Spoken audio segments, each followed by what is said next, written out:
Selamat pagi para netizen dimanapun kita berada, salam inspirasi bagi kita semua. Ya, koalisi Anies Baswedan ya tunjuk mantan jaksa agung ya jadi Dewan Pengarah Tim Hukum begitu. Ini menarik begitu kan, satu persatu sudah mendukung Anies Baswedan. Sangat luar biasa. Mungkin orang di luar sana ketar-ketir melihat dari perkembangan politik Anies Baswedan saat ini begitu kan. Ya, sangat memukau. Anies Caimin sangat menjadi potensi yang sangat luar biasa. Kemenangan sudah di depan mata. Saya kira seperti itu begitu. Karena apa? Karena melihat dari perkembangan antara Anies Caimin ini sangat luar biasa hari ini begitu kan. PKB tetap eksis di masyarakat, ya kultural NU juga eksis di masyarakat mendukung PKB, apalagi ditambah PKS akan bergabung dengan Anies Caimin ini begitu kan. Saya rasa sangat menjadi kekuatan yang super di situ begitu. Kita lihat saja nanti bagaimana itu perkembangan yang sebenarnya begitu kan. Mengapa harus ada mantan tunjuk Anies Baswedan ya, koalisi dari Anies Baswedan tunjuk Jaksa Agung, karena ini menjadi satu catatan penting ya. Di luar sana mungkin penegak hukum begitu kan ya, orang yang punya pakar-pakar hukum begitu kan bisa saja ya mengambil ya, seperti Pak Prabowo kan ada Yusril di situ, mungkin ada Pak Ganjar, mungkin ada Pak Mahfud di situ begitu kan. Tapi yang jelas ini sangat luar biasa kalau menurut saya begitu ya.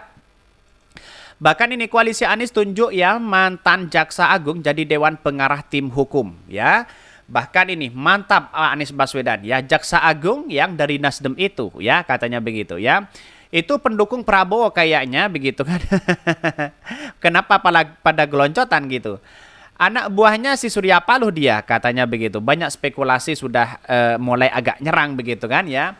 Kalau Anies menang memang mengincar posisi jaksa, ya apakah seperti itu begitu? Kalau boleh saran nih Pak Anies Baswedan, jadikan Pak Gatot atau Bu Susi ketua tim pemenangannya. Masih nunggu waktu begitu. Kalau dari kalau dari PDIP kan sudah jelas di situ begitu kan. Pada Pak Andika yang jelas-jelas dari militer, apakah Gatot juga sama? Saya kira akan gabung. Kemana begitu arahnya?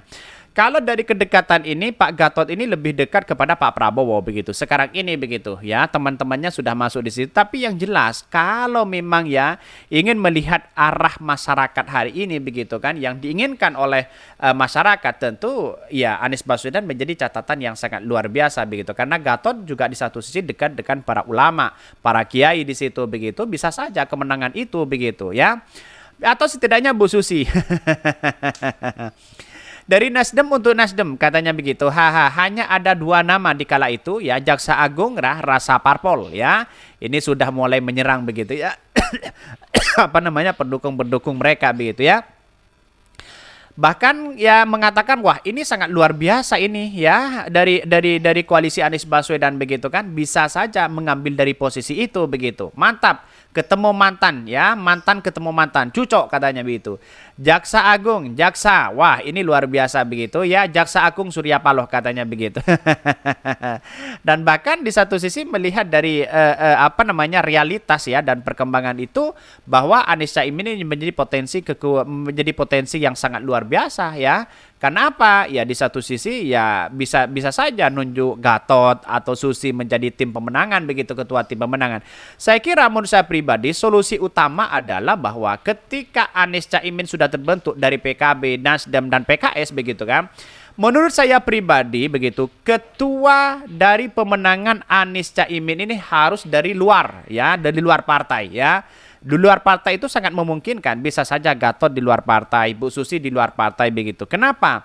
Karena inilah menjadi catatan penting ya, sebagai punya figur yang baik di situ begitu kan, punya masa yang baik di situ, bisa saja begitu. Gatot kan masih banyak diminati begitu kan. Saya kira kalau Gatot gabung kepada Anies Baswedan itu menjadi catatan yang sangat luar biasa dan bisa memungkinkan akan kemenangan ya, satu putaran lah akan gampang untuk memenangkan itu begitu.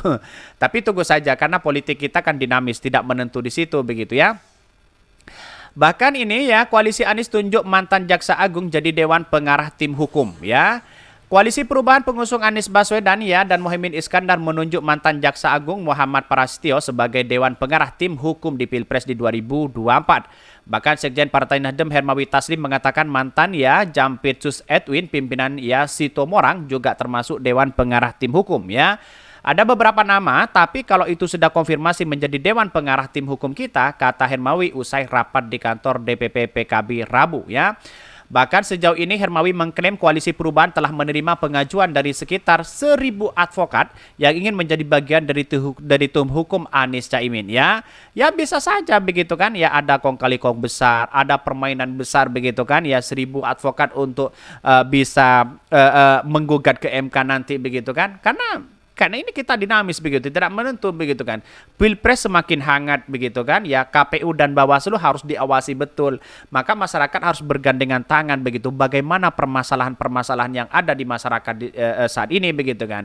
Bisa saja money politik yang dimainkan sana sini begitu kan. Tapi kita tunggu saja begitu ya. Bahkan ya mereka didominasi kelompok ya Cipayung yang terdiri dari sejumlah organisasi mahasiswa seperti HMI, PMII, PMKRI hingga GMNI. Jika ya sudah dialog dengan banyak teman-teman yang seribuan itu tadi sebagian besar, saya ulangi ya, sebagian besar mantan aktivis ya kelompok Cipayung ya, kata Hermawi.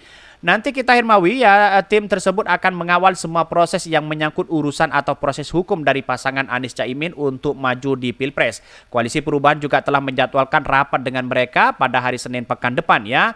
Mau kampanye hitam, mau kriminalisasi, mau kampanye putih ya, pokoknya tim hukum ini yang akan mendampingi paslon ini begitu ya.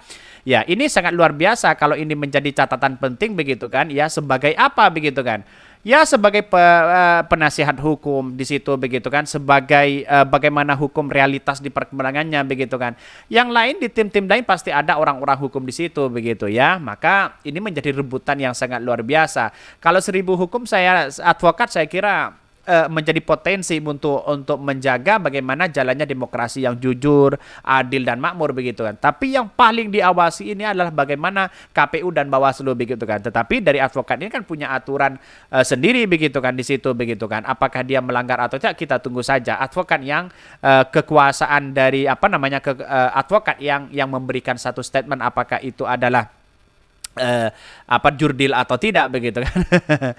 Bahkan ya pada kesempatan itu Nasdem dan PKB juga menyepakati tim nasional ya pemenangan Anies Caimin sebagai nama dari tim yang akan memenangkan Anies Baswedan dan Muhaimin Iskandar Caimin ya. Mereka sekaligus menetapkan Koalisi Perubahan sebagai nama koalisi partai pengusung pasangan tersebut. Sudah jelas begitu kan.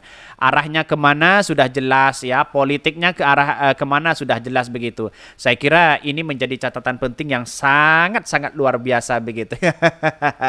Ya kita lihat saja di masyarakat nanti begitu kan, siapa yang diminati, siapa yang kemudian membawa perubahan kepada bangsa kita. Tentu Anies Caimin ini begitu kan. Mari bersama-sama bergandengan tangan ya untuk Indonesia yang lebih baik, Indonesia yang lebih maju, Indonesia yang punya tantangan dan kemajuan yang sangat luar biasa di era globalisasi saat ini begitu kan. Ya, kita harus berpegang teguh pada prinsip bahwa perubahan kita yaitu adalah kemajuan mulai dari angka kemiskinan, terus kemudian kesejahteraan yang ada itu harus benar-benar diterapkan. Ya, siapa lagi kalau bukan Anies Caimin di situ. Mungkin itu yang kami sampaikan. Tonton terus channel Ho dari Podcast Rakyat ini kan ada berita-berita menarik dan viral setiap harinya. Salam para netizen, salam inspirasi bagi kita semua. Jangan lupa di-subscribe channel YouTube Ho dari Podcast Rakyat ini.